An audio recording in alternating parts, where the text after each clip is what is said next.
Bonjour, c'est Cryptolyse.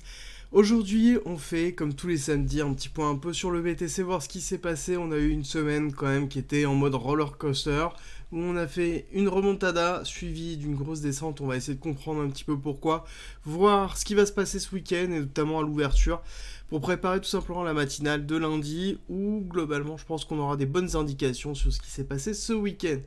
Alors, déjà, petit rappel habituel, pour ceux qui n'ont pas l'habitude, nous sommes dans une vague 2, vague 3 d'Elliott terminée en avril 2021 avec un retracement de 4 qui est en cours avec un ABC. Le A est égal au C. Nous avons l'hypothèse actuelle qui est que potentiellement, étant donné que nous avons fait une extension de la B, on pourrait avoir une extension de la C en dessous de la R qui nous mènerait tout simplement une vague 4 un petit peu plus agressive pour aller chercher ici ce niveau d'importance, enfin où il y a d'importante liquidité, avec le gap CME qui se trouve ici si jamais on a une grosse extension qui s'effectue. À savoir que cette descente est en 5 impulsions, 1, 2, 3, et nous sommes actuellement dans la 4 avec un retracement ABC. Et là, potentiellement, une continuité d'une C pour aller chercher justement plus bas. Nous avons une réaccumulation de Wyckoff en BC, AR, ST, donc quelque chose qui est excessivement bullish. Et nous sommes dans le saut de cette réaccumulation. Un saut qui peut être agressif en descendant plus bas ou qui peut rester ici avant de repartir faire UT-UTA, donc de nouveaux ATH. Ici, nous avons en noir une accumulation qui se trouve ici de Wyckoff encore. Psy, SC, donc l'arrêt de la tendance baissière, AR, teste cette tendance baissière et on teste, et ce que l'on entend globalement c'est le STB et potentiellement le spring dans une formule complète d'accumulation de Wyckoff, donc du coup de prise de liquidité de ce point là qui nous mènerait justement dans une 5 et nous validerait potentiellement une extension de la B, du coup qui nous amènerait sur un petit peu plus bas. Donc ça c'est la théorie que l'on a avec une invalidation à 52 250, donc tant qu'on n'a pas cette invalidation on reste dessus parce que ça reste cohérent avec l'ensemble du marché dans l'état actuel. Alors, nous avons eu une semaine assez intéressante parce qu'on a eu une grosse chute tout début avril avec notamment la cassure, le faux breakout qui a eu des 45 000, réintégration forte. Ici on a eu une période de consolidation très forte, très importante dessus, et là malheureusement sur cette fin de semaine on a eu le 21 et le 22, donc avant-hier et hier, justement deux bougies, une d'indécision, donc sur lequel on a eu une accélération en début de journée et derrière un décrochage en fin de journée, et on a une continuité du décrochage. Hier, décrochage qui est principalement lié à plusieurs choses. La première, ça va être le fait que on a eu des confirmations de la Fed sur le fait qu'ils ont augmenté les taux de 0,25 à 0,5 à partir de mai. En tout cas, ils sont en train de se diriger là-dessus. Donc il est important de l'avoir en tête, ça, parce que malheureusement, c'est quelque chose qui est concret. On pensait que le marché l'avait plus ou moins pricé. Vu la réaction qu'il y a eu, je pense que c'est pas le cas. Et il est possible même que le pricing ne soit pas encore terminé et que lorsque l'annonce se fera, notamment avec la réaugmentation des taux, on ait quelque chose qui soit négatif, en tout cas sur les marchés, et une réaction baissière. L'autre point à souligner, c'est que nous avons toujours cette inflation qui est très forte et qui pousse énormément le marché américain. Et il ne faut pas oublier qu'on a une grosse, tout simplement, interaction avec les différents indices et la macroéconomie.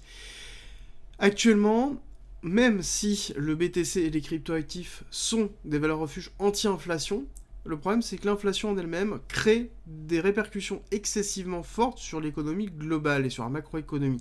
Et ces répercussions sont directement touchées sur les cryptoactifs qui sont les actifs risqués. Il ne faut pas oublier qu'il y a des produits financiers qui sont des compilations tout simplement d'indices, d'actions et de produits risqués, comme par exemple, tout simplement, les cryptoactifs. Et ces produits financiers complexes sont tout simplement créent en fait une forme de liaison entre les différents indices et un écosystème qui est complet. À cela se rajoute tout simplement la couche sur le fait qu'on est indexé, qu'on le veuille ou non, au dollar. Donc forcément, quand le dollar va être impacté en positif et en négatif, on va avoir une contrepartie qui va être effectuée sur les cryptoactifs. Donc forcément, on est excessivement lié, même si on a eu des périodes de décorrélation, on va avoir tendance, en fonction des périodes, d'être excessivement corrélé ou beaucoup moins. Là, on est excessivement corrélé et on est directement impacté par ce qu'il se passe. On continue justement cette analyse avec un petit peu ce qui est en train de se passer. On a sur cette poussée qui a eu lieu, donc cette accélération, cette dernière accélération qui a eu lieu, on voit qu'on est en train de casser le 618. Donc 618, niveau important de résistance. Si jamais on le break, bah en l'occurrence, on sait que le prochain arrêt, c'est cette zone-là. Et c'est ce qu'on va voir un petit peu ici. Donc là, c'est une vue, globalement, en 1 heure de ce qui se passe. Nous avons le BCARST qui s'est mis en place, SAUT, UT. Donc là, nous avons justement une distribution que l'on peut attendre justement en UTA d'un point un petit peu plus haut.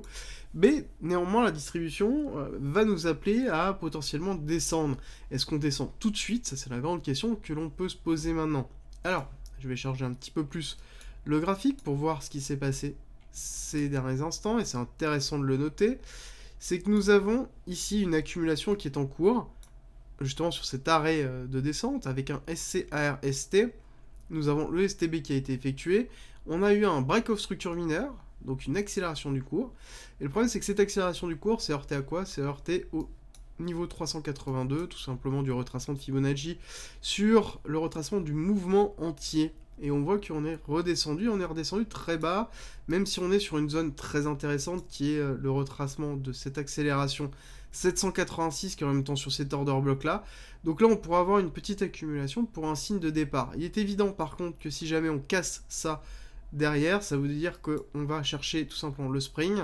Et donc le spring, on pourrait le placer dans les 80 000 avec potentiellement voire 37 000 qui est l'objectif qu'on s'était fixé ici dans les 2,618 qui est en même temps l'objectif tout simplement de la résistance Ichimoku que je vous ai présenté un petit peu dans les quotidiennes continuellement, qui est pour moi en fait une continuité de baisse qui serait logique tout simplement par rapport aux liquidités qui sont en attente sur ce niveau ici.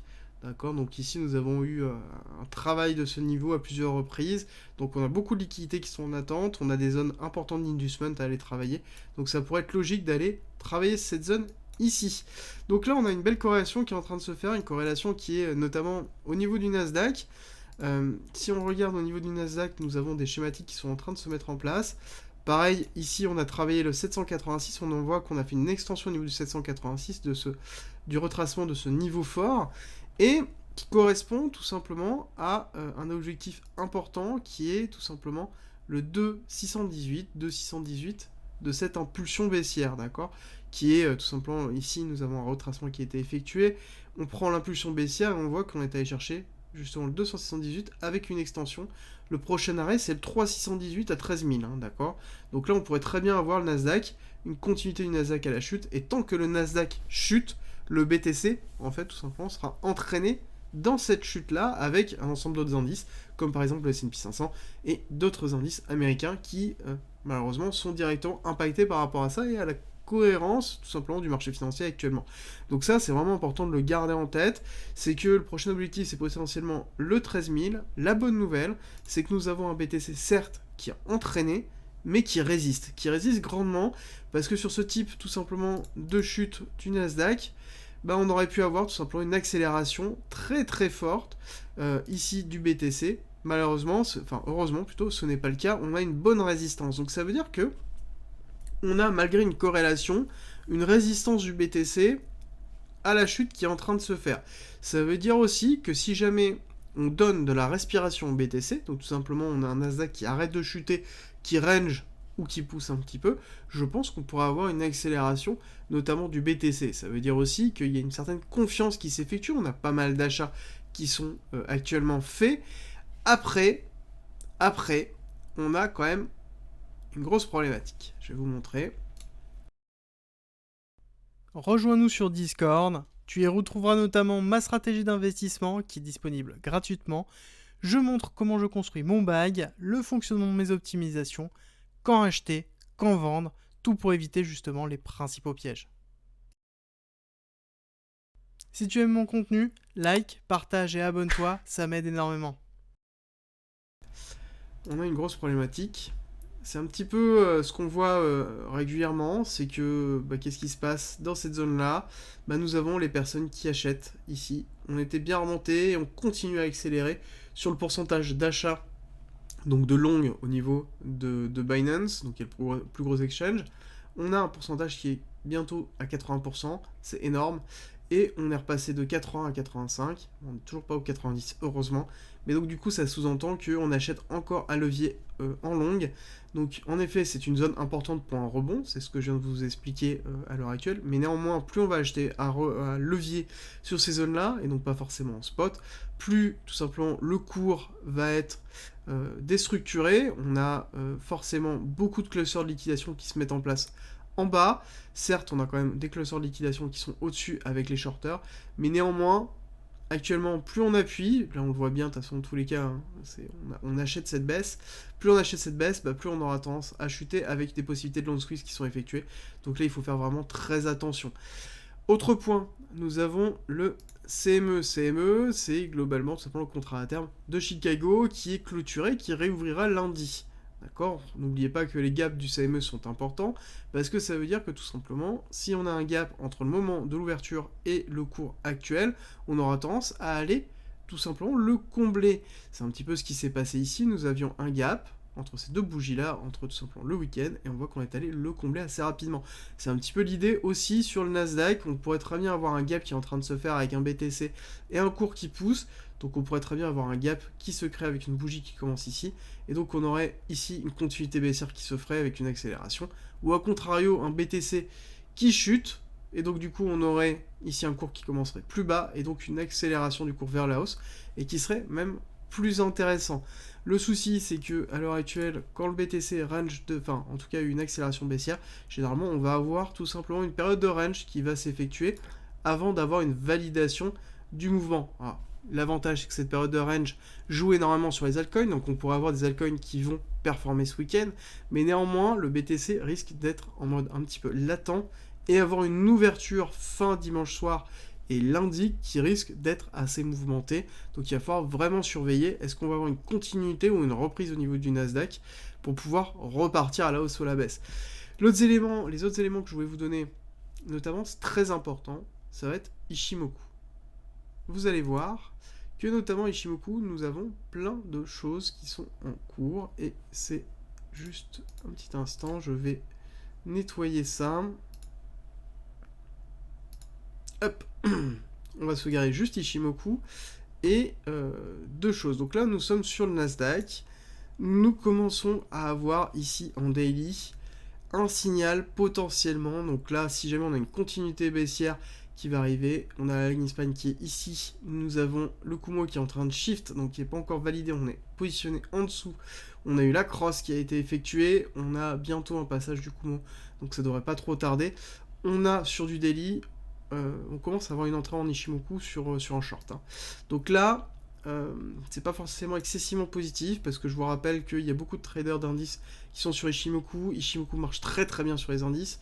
Ici, on a eu un break de notre divergence haussière, donc on a une invalidation de la divergence haussière, donc on aurait une continuité de baisse qui irait justement sur le prochain objectif. Donc là, le prochain objectif serait notamment ici, le Kumo qui pourrait se placer là. Si jamais on break ici le Kumo, là par contre, les prochains objectifs, là il serait ouf.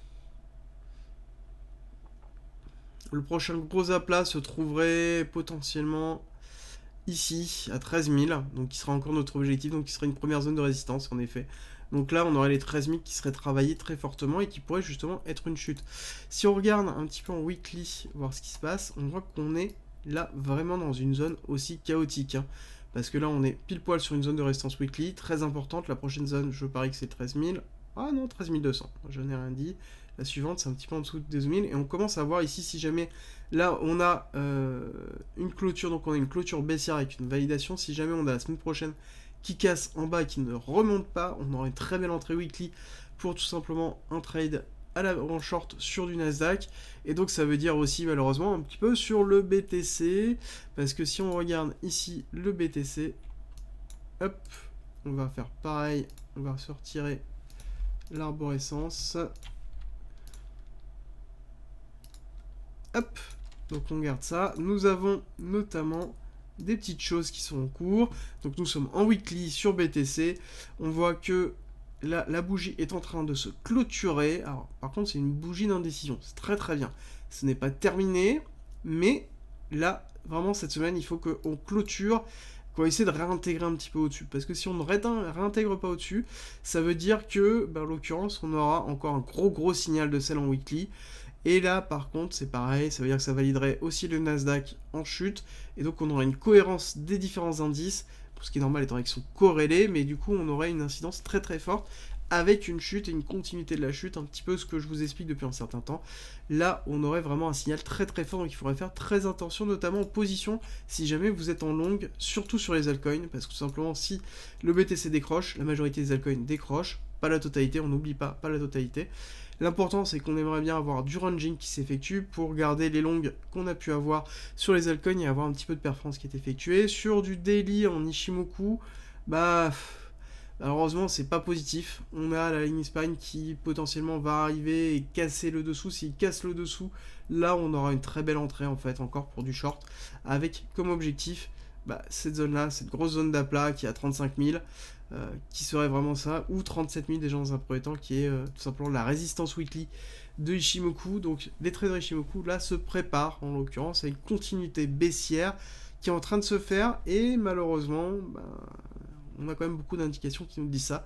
Donc je pense que cette fin de semaine va être excessivement importante, et surtout la semaine prochaine, il va y avoir beaucoup de choses qui vont se jouer, soit une invalidation globalement de l'hypothèse que je défends depuis un certain temps, soit une validation en fonction de ce qui va se passer. Parce que si jamais on a une accélération, on pourra avoir une accélération très forte, avec tout simplement des personnes qui vont se faire squeeze, donc un short squeeze qui va pousser, un break, si jamais on break ici ce niveau des 47 000, là on risque d'avoir une accélération très forte pour les 52, après avoir si on casse les 52 pour une invalidation totale de ma théorie, ou là par contre, si jamais on break par le bas, les 37, si jamais 37 casse, globalement là c'est retour 33, et continuité baissière par rapport à un petit peu tout ça.